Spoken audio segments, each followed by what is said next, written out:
Bonjour, bienvenue dans cette vidéo de formation à l'utilisation des écrans interactifs EasyPitch. C'est la deuxième vidéo d'une série de 8 et aujourd'hui je vais vous faire une présentation du matériel, à commencer par la technologie sur laquelle s'appuie l'écran interactif, à savoir la technologie infrarouge. Nous verrons ensemble ensuite toutes les possibilités de connexion qu'offre cet écran et les entrées, les sorties, comment y brancher facilement un PC pour le rendre tactile. La présentation que vous suivez actuellement a été préparée avec le logiciel UBoardMate, un logiciel qui est livré avec l'écran interactif EasyPitch. L'écran interactif se présente comme un téléviseur, mais vous verrez que c'est bien plus que ça. Il dispose d'une dalle très résistante, voilà, et de capteurs sur les côtés. Ces capteurs qui en font un allié de poids en matière d'interactivité et de facilité d'utilisation.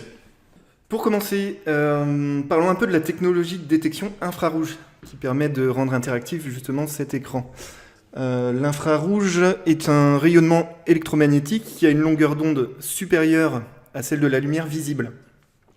Le spectre de la lumière visible va de 380 nanomètres à 780 nanomètres.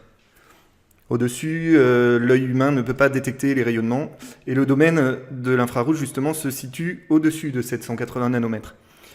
Donc l'écran interactif se présente de la façon suivante. C'est un cadre. Sur la partie horizontale supérieure et la partie verticale de gauche, des émetteurs de rayonnement infrarouge sont incrustés.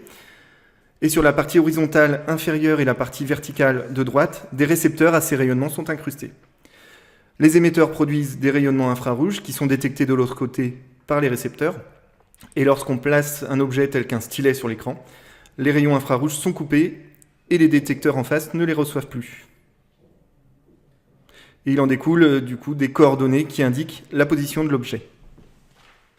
L'écran interactif EasyPitch est systématiquement livré avec ces stylets, mais il est donc possible d'utiliser n'importe quel outil, théoriquement, ou n'importe quel objet en guise de stylet, à l'exception bien sûr des objets susceptibles d'endommager la surface de l'écran.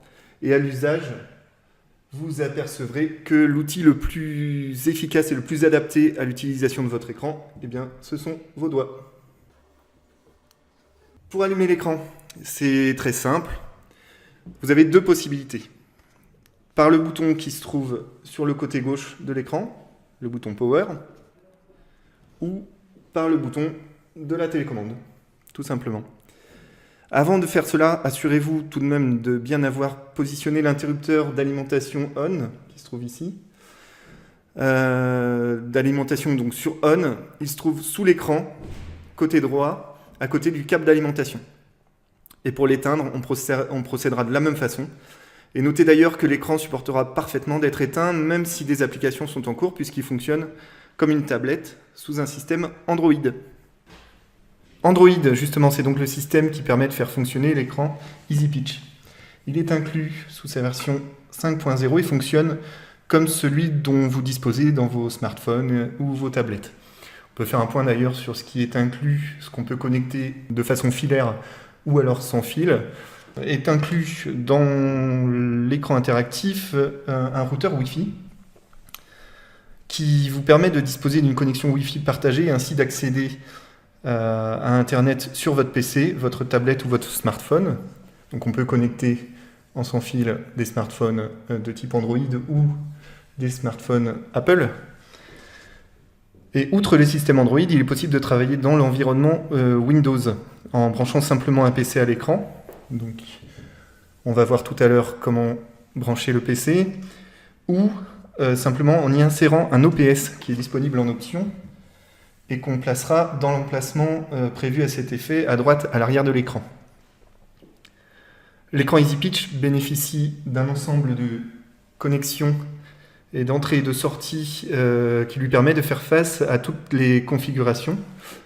Sur le côté gauche, nous avons une sortie VGA. Nous avons également deux entrées VGA plus audio jack, deux ports USB 3, deux entrées HDMI, une entrée DP in qui va permettre de connecter un périphérique avec DisplayPort, un port USB 2 une sortie USB Touch qui permettra de bénéficier des fonctionnalités tactiles sur le PC qui y sera connecté. On va le voir tout à l'heure. En dessous, nous disposons d'un port série RS232, une entrée RJ45 pour pouvoir connecter l'écran à Internet, et une sortie RJ45. Celle-là va nous permettre de faire bénéficier à l'OPS ou à un autre PC de la connexion Internet. Nous avons également une entrée vidéo AV-IN, un port SPDIF qui permet de transférer de l'audio numérique, une prise casque, une deuxième sortie USB Touch et une troisième entrée VGA Audio Jack. Il est également possible, selon vos besoins, d'y insérer un OPS sur le côté droit, un rack OPS qui bénéficie également d'un ensemble complet de connexions, dont des sorties VGA supplémentaires et HDMI, et une prise jack micro, et 6 prises USB supplémentaires, dont 2 USB 3. On a évoqué tout à l'heure la possibilité de brancher un PC sur l'écran et de pouvoir le contrôler directement à partir de l'écran.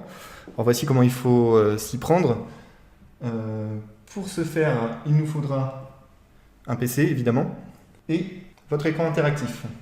Alors pour connecter les deux appareils, on utilisera un câble USB qui est fourni avec l'écran et que l'on branchera sur un port disponible du PC et sur la prise touch out de l'écran. Et enfin, un câble HDMI ou VGA qu'on viendra brancher sur le PC puis sur l'écran. Windows propose plusieurs possibilités pour projeter le bureau du PC sur l'écran en appuyant simultanément sur les touches Windows plus P. On peut soit dupliquer l'écran du PC, dans ce cas l'écran affichera exactement la même chose que sur l'écran du PC. Étendre l'affichage, là l'écran interactif deviendra une extension du bureau Windows, avec la possibilité d'y faire glisser des éléments du bureau.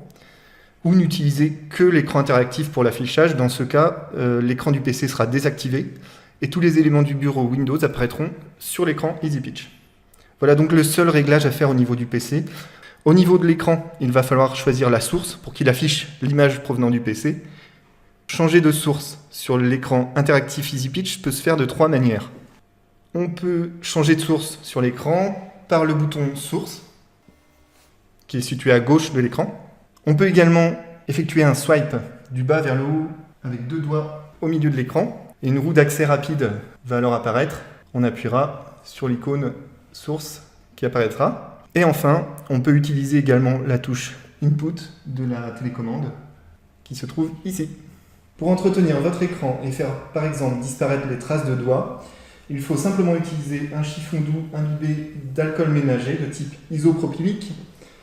Et pour retirer la poussière qui se serait accumulée sur les bords ou dans les coins de l'écran, on utilisera une soufflette ou simplement un aérosol dépoussiérant standard que l'on trouve dans tous les magasins de fournitures de bureau ou d'informatique.